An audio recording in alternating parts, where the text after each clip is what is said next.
다니엘서 12장 2절.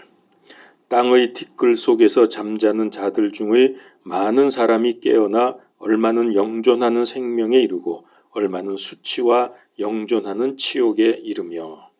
아멘. 마가복음서 8장 34, 35절입니다. 그분께서 전에 사람들을 자기 제자들과 함께 불러 그들에게 이르시되 누구든지 나를 따라오려거든 자기를 부인하고 자기 십자가를 지고 나를 따를지니라. 누구든지 자기 생명을 구원하려 하는 자는 그것을 잃되 누구든지 나와 복음으로 인해 자기 생명을 잃을 자는 바로 그것을 구원하리라. 아멘. 진리이신 예수 그리스도, 진리의 말씀인 성경. 성경 내용의 가장 핵심은 예수 그리스도의 십자가와 부활입니다. 만약에 예수님께서 십자가에서 대속적 죽음을 당했다 해도 부활하지 못했다고 하면은 실제로 우리 죄가 제거되었는지 알 수가 없습니다. 인정이 안 됩니다. 왜냐하면은 죽음이라고 하는 것은 죄의 결과로 오는 것이죠. 그렇기 때문에 예수님이 부활하지 못하셨다면 정말 죄가 다 없어졌는지 우리도 그렇고 예수님도 그렇고 그걸 알 수가 없는 거예요. 인정이 안 되죠. 반대로 십자가 없는 부활이란 성립이 되질 않습니다.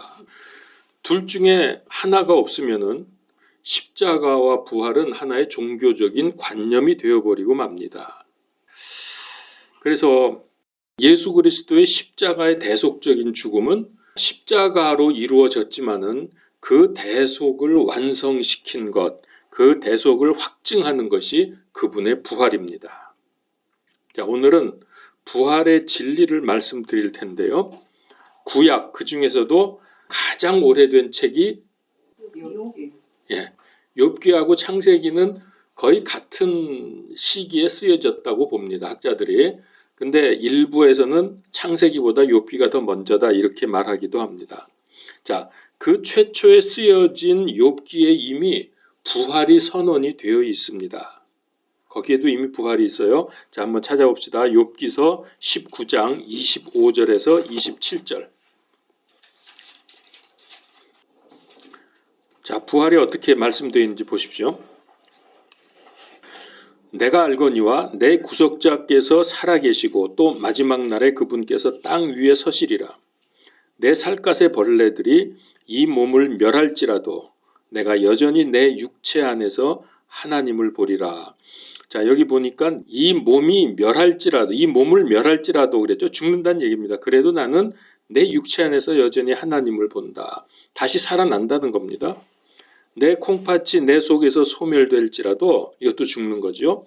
내가 직접 그분을 보리니 다른 것이 아니요 내 눈이 바라보리로다. 이렇게 분명하게 부활을 말씀하고 있는데 여러분 개역성경 이거 비교해 보면은 거기 그 25절에 내가 여전히 육체 안에서 하나님을 보리라 그랬잖아요. 그럼 그 부활 맞잖아요. 근데 개역에는 내가 육체 밖에서, 그러면 뭐죠? 육체가 없는 거죠. 육체 밖에서 죽은 다음에. 그 유령이지. 그렇게 되어 있습니다. 부활을 불분명하게 만들어 놓았습니다. 저는 전도할 때 서두를 꺼낼 때 가장 많이 하는 말이 죽음이 끝이 아닙니다. 예수 그리스도 믿으세요. 이 피켓 전도의 문구로 시작합니다. 거의 대부분 다 그렇습니다. 왜냐하면은 이게 참 그 다음에 복음을 말하기가 아주 좋아요. 이 문구는 히브리서 9장 27절 말씀을 생각하면서 만들어낸 말인데 이 말을 가만히 묵상을 해 보십시오. 죽음이 끝이 아니다라고 하는 이 말은 여기서부터 시작해가지고 복음이 줄줄줄줄 연결돼서 계속 나와요. 복음을 제대로만 알고 있으면 아주 쉽습니다. 근데 죽음이 끝이 아니라고 말하면 상대방하고 벌써 말하기가 좋아져요. 상대방이 죽으면 끝이다 이렇게 나오는 사람도 있고 저 사람이 무슨 말을 하려고 저러나 이렇게 듣게 되거든요. 제가 그런 걸 많이 경험을 했습니다. 그래서 죽음이 끝이 아니다 그러면서 왜 이것이 복음으로 연결이 되는가 하는 것을 여러분 잘 들어보십시오. 이 말에는 사람은 누구나 죽는다는 뜻이 들어있고요. 그러나 죽어도 모든 것이 끝나는 게 아니다. 그 다음에 부활해서 심판을 받는다라고 하는 의미도 이 안에 들어 있습니다. 끝이 아니니까. 그리고 죽었다가 다시 부활해서 살아나면 영원한 세상에 가서 영원히 산다. 그런데 그 영원한 세상에는 천국과 지옥 둘이 있다. 둘 중에 어디로 가느냐? 이거는 그 사람이 죄가 있느냐 없느냐에 따라서 결정된다.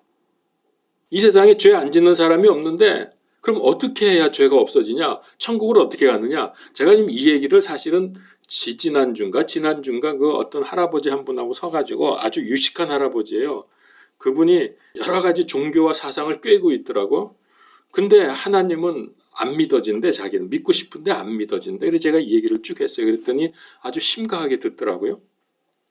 그래서 우리의 죄가 없어져야지 우리가 천국을 가는데 죄를 없앨 방법이 없다. 누구나 다 죄를 짓는데 없앨 방법이 없다. 우리에게는. 그래서 하나님께서 우리 죄를 없애주시기 위해서 이 세상에 오셨다. 그래서 우리 죄값을 대신해서 십자가에서 죽으셨다. 그리고 그분은 하나님이기 때문에 부활하셨다. 이 사실을 믿으면 내 죄가 그분께 전가돼서 그분이 내 대신 형벌을 받았기 때문에 나는 죄가 없어진다. 그러면 천국 간다. 그래서 교회에서 그렇게 줄기차게 믿으면 구원받는다는 말이 바로 이거다라고 하는 것을 저는 이제 늘 강조를 합니다. 근데 안 믿으면은 죄를 없앨 방법이 없으니까 지옥 가는 거예요. 그 다음에는. 그래서 이렇게 그 복음의 핵심 내용이 줄줄이 말하기 좋게 이렇게 나옵니다. 자, 이제 곧 있을 주님의 재림과 우리의 부활을 좀 간략히 정리를 해보겠습니다. 제가 오늘 제목을 부활신앙의 두 가지 축복을 아십니까? 이렇게 정했는데 우선 첫 번째로 말씀드릴 거는 이제 우리가 잘 아는 거죠. 부활에 관해서. 성경의 부활은 유대인의 추수 방법과 일치합니다. 이 놀라운 하나님의 지혜이고 방법인데요. 유대인들은 3번에 걸쳐서 추수를 합니다. 이 3번을 다 합해서 성경에서는 첫째 부활이다라고 말합니다. 첫째 부활. 계시록 20장 6절에 보면 첫째 부활에 참여하는 자는 복이 있고 거룩하도다. 우리가 여기만 참여하면 거룩해져요. 왜냐하면 예수님으로 인해서 죄가 다 없어졌기 때문에. 자, 그래서 이 3가지가 다 첫째 부활인데 첫 번째는 첫 열매들, 그렇죠? 여기에는 그리스도와 함께 부활하고 승천한 구약의 성도들, 이들을 합해서 첫 열매라고 말합니다. 두 번째는 본수학인데요. 이건 교회 시대의 신약 성도들의 부활과 휴거. 우리는 여기에 해당이 되는데 우리는 구약 성도들처럼 죽으면 지하 낙원에 가질 않습니다. 성도들이 죽으면 영은 하나님께로 가고요. 구원받은 호는 천국, 그러니까 셋째 하늘로 갑니다. 그리고 주님께서 공중 재림하실 때 우리의 몸이 부활을 하게 됩니다. 부활의 몸을 입고 공중에서 만나게 되죠. 이건 다 성경에 있는 얘기들 잘 아시죠? 그동안 많이 했습니다. 세 번째는 이삭 줍기 구원입니다. 요거는 환난 성도들, 여기에는 대부분이 다 유대인이고 이방인들도 좀 있다고 봅니다. 그래서 이들도 부활하고 휴거됩니다. 이건 언제냐? 지상 재림 때. 우리는 주님의 공중 재림 때 휴거되고요. 부활해서 휴거되고 이삭 줍기는 주님 지상 재림 때 부활해서 휴거가 됩니다. 어떤 사람들이냐? 계시록 7장에 보면은 환난 중에 두 증인이 나옵니다. 정확히 성경에는 안 나오지만은 모세와 엘리야일 것으로 그렇게 추측을 하죠. 그래서 이들이 성경에 보면은 부활해서 휴거되는 장면이 계시록 11장에 나옵니다. 그리고 또 14만 4천 명 하나님의 보호하심으로 대환란 기간 동안에 복음 사역을 하다가 계시록 7장에 이 사람들이 나오는데 계시록 14장에 보면 24만 4천 명이 갑자기 시온산에 그리스도와 함께 등장을 합니다. 이때가 언제냐면 주님께서 지상 재림하시기 직전입니다.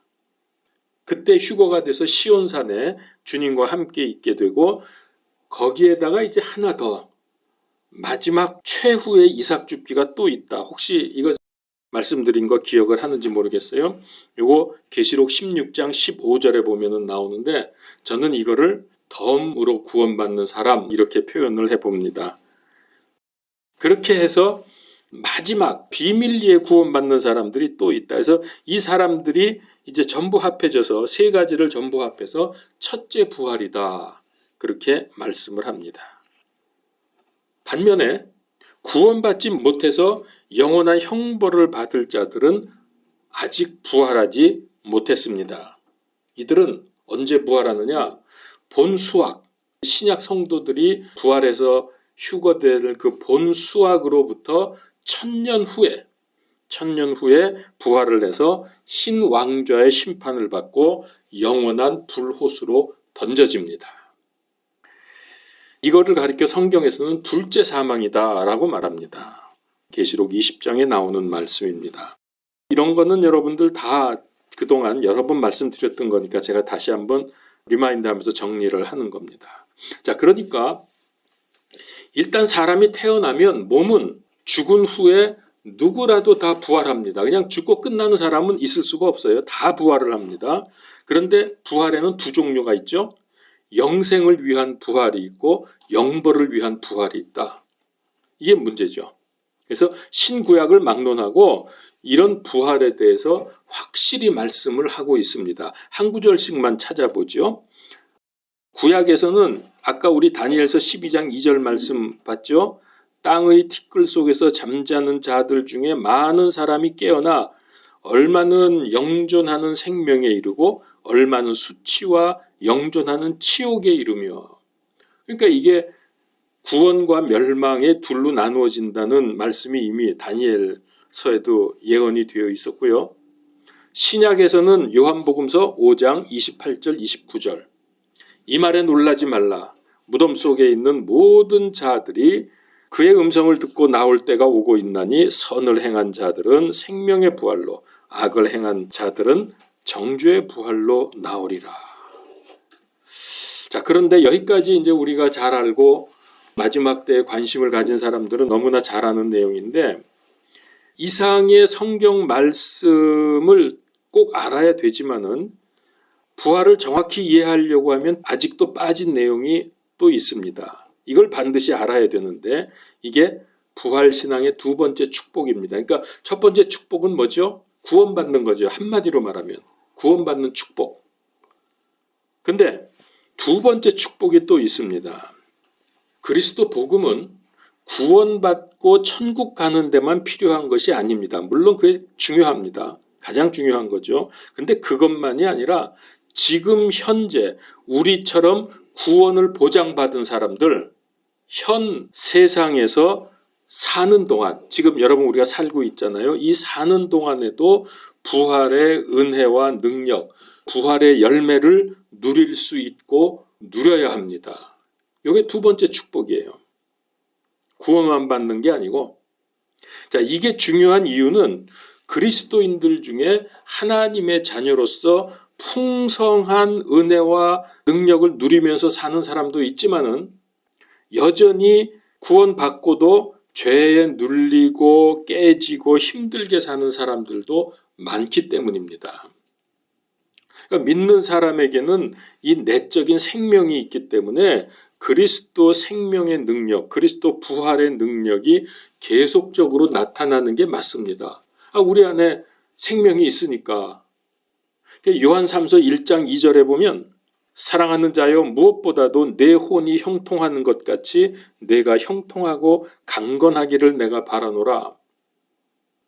이 세상에 사는 지금 이때에 우리가 부활신앙을 가지고 누리는 복이 있다는 거예요. 이거를 누리는 사람이 있고 못 누리는 사람이 있다. 근데 못 누리는 사람이 훨씬 더 많은 것 같다. 제가 보기에 그렇습니다. 우리 믿는 사람들에게 주어지는 큰 복 중의 복은 은혜와 진리의 말씀이 우리에게 주어졌다는 것. 그게 성경 아닙니까? 성경이 주어졌고요. 그리고 언제든지 기도하면 응답받을 수 있다는 것. 기도. 이 말씀과 기도, 이거는 우리에게 주어진 복 중의 복입니다. 이 땅에 사는 동안에. 기도하면 내가 원하는 대로 되든 안 되든 상관없어요. 하나님께서 가장 좋은 응답을 주시게 되어 있습니다. 로마서 8장 32절에 아주 중요한 말씀이 있죠. 자신의 아들을 아끼지 아니하시고 우리 모두를 위해 그분을 내어주신 분께서 어찌 그 아들과 함께 또한 모든 것을 우리에게 값없이 주지 아니하시겠느냐. 아니, 예수님을 우리를 위해서 십자가에서 죽이도록 내어주신 분인데, 그분이 뭐가 아까워서, 그것보다 뭐가 더 중요한 게 있어서 우리에게 모든 복을 주시지 않겠느냐고. 다 준단 말이죠. 근데 우리는 기도해도 응답이 안 된다고 너무나 확실히 믿고 기도하니까 될 리가 없죠. 그러니까 기도가 종교 의식이 되고 응답이 없고, 그러니까 결국은 그러다 기도를 그만두게 됩니다. 우리가 여기서 벗어나야 돼요. 내가 원하는 대로 되지 않으니까 응답이 없다고, 하나님이 내 기도 들어주시지 않는다고 생각을 하는 게 문제입니다. 그래서 우리는 무조건 영적 생활에 성공해야 합니다. 그리고 한 걸음 더 나아가서 더욱 풍성한 삶을 위해서 최고의 방법이 하나 있습니다. 이런 모든 것들을 이 땅에 사는 동안에 이런 복들을 누릴 수 있는 최고의 방법이 있어요. 제가 오늘 그걸 가르쳐 드리겠습니다. 한번 생각해 보세요. 그게 뭘까요? 가장 이 하나님의 부활의 복, 이런 제가 지금 말씀드린 말씀과 기도를 누리고 적용하는 이런 복을 누리는 최고의 방법이 있다고요. 예배.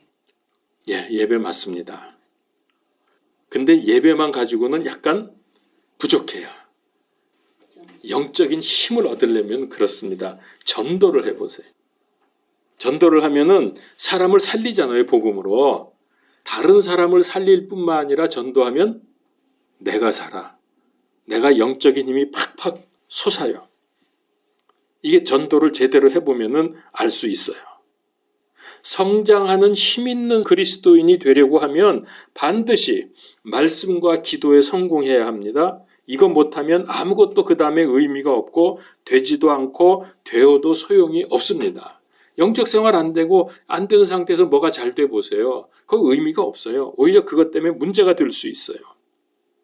그래서 개인적인 말씀과 기도의 영적 생활과 함께 공동체로서 반드시 해야 할 것이 있는데 그게 예배입니다. 예배는 말씀과 기도를 비롯해서 찬송이 있고 예물을 드리는 이 네 가지 예배의 필수 요소가 들어있게 됩니다. 그래서 우리는 반드시 예배에 성공해야 합니다. 이렇게 개인적인 영적 생활, 공동체적인 예배를 성공하면 영적인 힘을 얻게 됩니다. 이때 결정적으로 여기에 완전히 생명력을 확 불어넣는 게 있는데 그게 전도 사역입니다. 전도. 그러니까 종합을 하면 이렇습니다. 말씀, 기도, 예배, 전도. 이게 되면 끝입니다.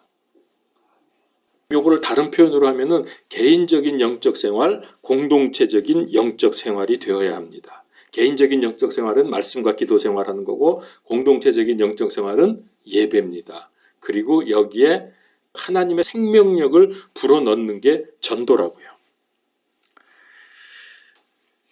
더 이상 믿음 생활의 핵심적인 요소는 없습니다. 근데 이제 어떤 사람은 봉사, 구제를 말하는 분도 있지만은 그건 그 다음 얘기입니다. 이 네 가지가 핵심입니다. 왜 많은 그리스도인들이 신앙생활이 잘 안 됩니까? 왜 그리스도인들이 불신자처럼 삽니까? 왜 불신자에게 비난받고 삽니까? 왜 이런 문제들이 있어요? 방금 말씀드린 영적 생활이 안 돼서 그러는 거예요. 영적 생활이 안 되면 영적인 힘이 없고 믿는 사람으로서 선한 기대를 할 수가 없습니다. 그러니까 교회 다니는 것 외에 불신자들하고 다를 게 없어요. 오히려 교회 다니는 것 때문에 비난받고 왕따 당해요. 근데 거기에 대해서 제대로 대응도 못해요. 영적인 힘이 없으니까. 지금 이거는 영적 싸움이거든요. 그래서 날마다 성경 읽고 기도하는 것만 잘해도 우리 삶이 달라지는 것을 경험하게 됩니다. 이게 현 세상에서 부활의 능력을 누리는 방법입니다. 이게 바로 부활의 축복의 두 번째예요, 이것이. 자, 왜 그렇습니까? 왜 영적 생활만 우리가 제대로 해도 우리의 삶이, 인생이 달라집니까? 예수 그리스도의 부활은 결국 우리도 부활할 것이라는 그 약속인데요. 이거는 천국에서 영원한 생명뿐만 아니라 지금 이 사는 이 동안에도 부활을 체험하고 누리게 해준다는 약속입니다. 부활의 능력이 있기 때문에. 근데 부활은 십자가를 전제로 한다 그랬죠. 제가 서두에 말씀드렸죠. 십자가 없는 부활은 없고 부활 없는 십자가 의미가 없다. 죽지 않았는데 부활이 있을 수 있습니까? 십자가 없이 부활이 있어요? 그런 건 없잖아요. 안 죽었는데 죽어야 부활이 있는 거지. 그래서 여러분, 이 부활의 능력, 부활의 축복을 날마다 체험하고 싶습니까? 그러면서 살고 싶습니까? 방법은 이겁니다. 날마다 죽으면 됩니다. 그러면 부활하는 거예요. 날마다 죽어야 돼요. 마가복음서 8장 34절. 아까 본문으로 읽었죠. 누구든지 나를 따라오려거든 자기를 부인하고 자기 십자가를 지고 나를 따를지니라. 죽지 않았는데 무슨 부활을 경험하고 능력을 누려요? 믿음 때문에 십자가를 지는 삶을 살면 삶의 구원, 부활의 체험을 하게 됩니다.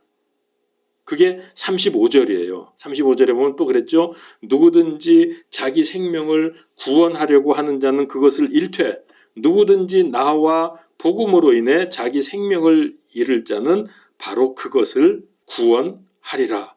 바로 그것은 생명이죠. 생명을 구원하리라. 여기서 말하는 구원은 천국 가는 구원이 아니에요. 삶에서 죄와 악으로부터의 구원입니다. 바로 이것이 삶에서 누리는 부활의 능력입니다. 그러니까 예수님과 복음 때문에 날마다 십자가를 지고 우리는 죽어요. 이게 바로 고난을 감수하는 겁니다. 그러면 날마다 부활의 기쁨과 능력을 누리게 됩니다. 죽어야 부활하지. 근데 이런 삶을 누가 살았냐? 확실하게 산 사람이 바울이에요. 바울이 고린도전서 15장 31절 아주 중요한 말씀을 합니다. 15장 31절에 내가 그리스도 예수 우리 주 안에서 가진 바 너희로 인한 기쁨을 두고 단언하노니 나는 날마다 죽노라. 그러면 이 사람은 날마다 부활을 경험하는 거예요. 날마다 부활의 능력이 있는 거예요. 이제 보통 십자가의 길을 가라, 십자가를 지고 나를 따르라 그러니까 야, 이거는 고난을 당해야 되는 거지. 입술을 깨물고 비장한 각오를 하고 세상 것 다 관심 버리고 나는 죽기 살기로 주님만 따라간다 이러면서 아주 그 마음의 결심을 하잖아요. 보통 또 이제 하다가 금방 또 못하고 그만두고 그러잖아요. 근데 이 날마다 죽는 거는요, 그런 삶은 아니에요. 제가 보기에는. 우리가 지는 십자가에는 부활의 기쁨이, 부활의 능력이 숨겨져 있습니다. 그 안에. 그래서 결코 고난의 길만을 말씀하는 것은 아닙니다. 오히려 십자가의 길을 가는 게 감사와 기쁨이 그 안에 포함되어 있는 거죠. 그래서 우리는 오히려 비장한 각오를 가지고 십자가를 지고 가는 게 아니라 감사와 기쁨으로 십자가를 지게 되는 겁니다. 이 신앙의 원리를 잘 알아야 돼요. 그래야 진짜 크리스찬의 삶이지 맨날 인상 쓰고 나는 날마다 죽어야 돼 이러면서 그냥 비장한 각오 얼굴에 막 그런 그냥 우중충한 그런 모습만 하고 살면 그 크리스찬이 아니죠. 그렇게 결심을 했다면 그에게 진정한 기쁨과 감사가 있어야 된다는 거예요. 그래서 우리가 이런 삶을 살려고 할 때 결심했다고 되는 게 아니잖아요. 하고 싶은데 안 되잖아요. 그렇게 조금 하다가 말고 조금 하다 말고 그렇게 되지. 그래서 독한 마음을 품었다고 해서 되는 건 아닙니다. 말씀과 기도의 영적 삶으로 다져질 때 십자가 안에서 기쁨과 감사를 찾을 수 있게 됩니다. 야, 십자가면 십자가지 거기에 무슨 기쁨 있고 감사가 있냐? 아니에요. 있어요. 그걸 어떻게 알 수 있다고요? 영적 생활을 해야 십자가 안에 기쁨이 있구나. 십자가 안에 감사가 있구나.